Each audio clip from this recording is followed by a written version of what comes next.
Well, I suppose this is another case of what's in the box.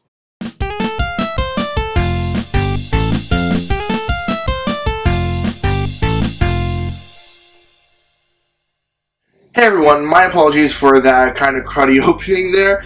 Trying to figure out a way of making this somewhat exciting, but I pretty much have terrible ideas lots of the time. So let's just go ahead, open up this box that I got from Dollarama. It's this weird sort of collapsible Star Wars Force Awakens fabric box thing. It was just $3, but I saw it at Dollarama, and every so often at Dollarama, you kind of just find yourself buying random things without any reason. But I just put in a bunch of stuff here that I've gotten over the last few weeks from a bunch of different places, but there were some things I wanted to show you guys for this video that did not fit in this box, and I suppose I'll start with those items first. I went to a yard sale that was just 2 buildings over from where I live, and this guy was selling a whole bunch of random crap. He said that he bought storage lockers in the past, and he was just trying to get rid of a bunch of stuff, and he had a ton of DVDs. Now, he did have some other things. I bought some video games from him on a previous yard sale that he did, but this time around I just grabbed some DVDs. He had this massive box set of all the seasons of Married with Children. This, though, is the Australian version of it, if I am correct about that. I know it's region 4 DVDs, but I'm still able to play like all region DVDs, so it's no problem for me.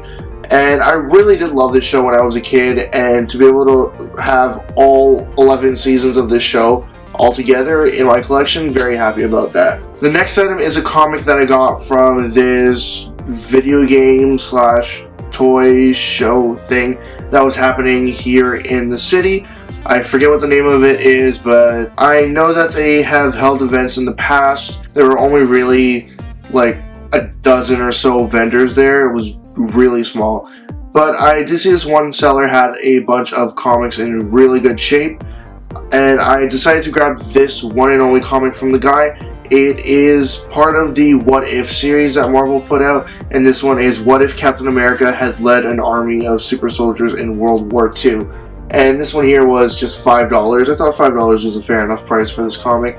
Now, I know that it doesn't really go for much, but it seemed like an interesting story that I wanted to take a look at, so I thought, sure, $5. I really wasn't finding much at this show, so I went ahead and grabbed that. And I grabbed a couple more things that you will see in just a few minutes. Now, going back to the yard sale that I went to just a couple buildings over from me, along with the Married with Children box set, I got a couple other DVDs here. One movie, I already have this, I'm not quite sure why I bought it, but it is another version of Martyrs. I did get this somewhat recently. I think I finally got a copy of this last month, or maybe just a few weeks ago. I really love this movie for many different reasons. Really scary, exhilarating, just crazy, weird, and creepy. Right up my alley for movies. Was really happy getting my first copy of that, and now this one, not too sure why I grabbed it, but I paid $15 for all these DVDs, including the Married with Children box set, so that was a fair enough deal. Next up are some cartoons. First we have Samurai Jack Season 1. I think I have maybe Season 2 or 3 of this on DVD, not too certain right now, but happy to have Season 1 now as well. The next cartoon here is actually an anime, and it is, I believe it's just the first like 2 or 3 episodes of this TV show, or maybe even the first 4 episodes actually of this TV show. Really like the show, kind of weird, and the sort of concept to this show is kind of weird as well. And there are a lot of strange characters on this show. It is called Speed Grapher, and this show's about a photojournalist that stumbles across this weird cult that worships this girl right here as their goddess, and they basically kiss her and gain superpowers or die. And this girl approaches the guy, kisses him, and he gets the power to kill people with his camera, which is just a weird power. But then you also have other people in weird gimp suits and a woman who's addicted to eating diamonds and crap like that. It's a very weird show, but very enjoyable experience. And the other show that I got on DVD, this one was actually missing a couple of discs, but I just had it thrown in anyways. I think this is just the OVA that is in here, but it is another, and this show here is probably one of my most favorite animes in the last few years. It follows the story of a class of kids that each year are faced with the possibility of dying. Pretty much what happens is that there is one extra person in their class, one extra person that doesn't fit in, one extra person that is a ghost, sort of, that is not aware that they are in fact the other person. And then one by one everybody dies until they have figured out who the other person is, and they've killed them off. And it's a very gruesome and graphic show, but really liked watching this and hope that there might be more, or a sequel series or something else to this sometime in the future. Moving on from those DVDs, I have a couple random things that I grabbed from Dollarama. Like I said at the beginning of the video, every so often I find myself in Dollarama, usually to buy stuff that I need, or to buy food or gum or batteries, stuff like that. And then I end up buying a bunch of random crap for no reason whatsoever, really. So, besides this box that I already showed you guys, I got some other crap as well. First is this Yoshi Pez dispenser. For a while I was collecting Pez, and at this point I think I only want to grab the Nintendo Pez and the Star Wars Pez and not much else.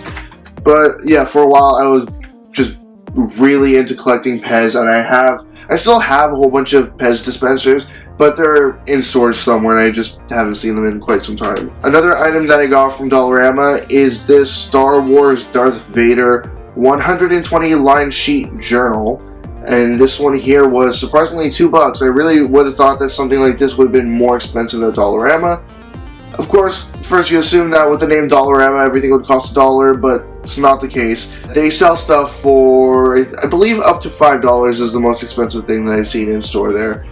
But this is a fairly decent quality journal, so hopefully I can put it to some use. Now these next items here, I got them with the intention of comparing them to other similar items.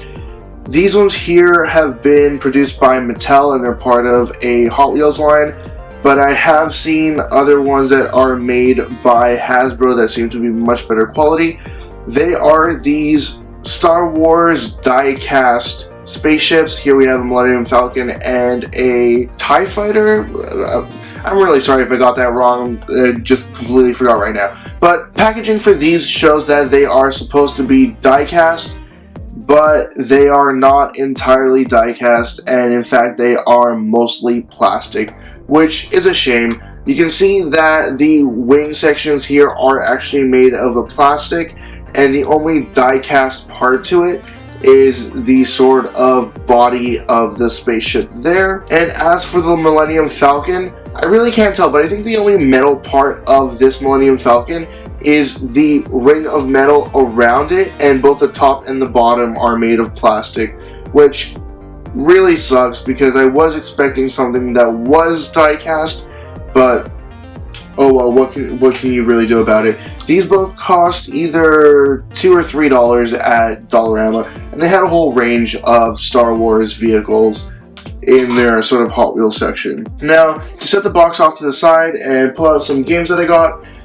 I got these at that game/toy show that I mentioned earlier in this video, and I was looking around for quite some time. I went over each and every booth twice before I ended up buying anything, and I forgot to mention before that I went to this show with my friend and fellow YouTuber PNG. He bought a couple of NES games, including Uninvited, but I Couldn't really decide on any of the NES games that this one seller had, but I did look through his Super Nintendo games, and I did find one that I have been looking for and was really happy about that. But before I get to that one, I want to show you guys another game that I got. It is a PAL region game for the PS1. I've never heard of this game before, but it looked somewhat interesting. It is called In Cold Blood and just costs $5. And I think it's supposed to be some kind of a murder, mystery, spying, adventure kind of game. Not too certain, but it definitely looked kind of creepy on the cover there. And I thought, you know what, kind of weird, kind of different, never heard of it. $5, definitely worthwhile. At that point, I hadn't really spent any money, and I thought, I have to buy at least one thing at this place.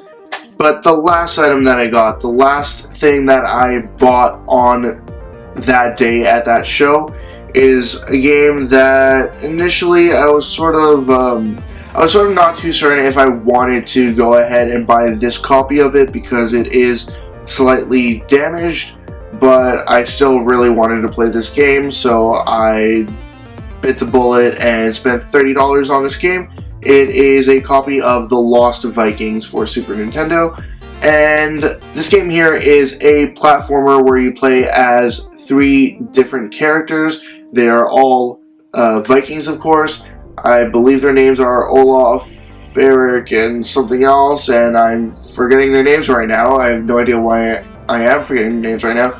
But these characters here are also in Heroes of the Storm, which is a MOBA that Blizzard put out a couple of years back, and it's still, from my understanding at least, very popular to this day. I used to play a lot of Heroes of the Storm, but I really haven't been playing much over the last year or so. Pretty much ever since Overwatch came out, of all of Blizzard's games, not that I was really into playing all that many Blizzard games, but of all of the games that Blizzard has available, I really dropped everything for just Overwatch. And maybe eventually I'll get back to Heroes of the Storm. I might try to check it out again, because I know that they've changed a lot to it in the last year, but I really haven't had that much interest in playing the game in the last little while. But to finally have Lost Vikings on the Super Nintendo, very happy about that. I did have a version of Lost Vikings on the Genesis, but I'm not too certain how similar these two play. I have not had a chance to play this one here yet.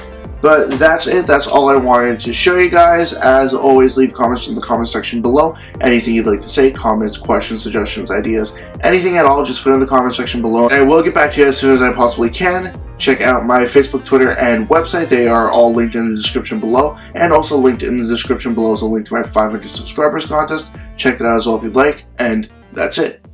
See ya.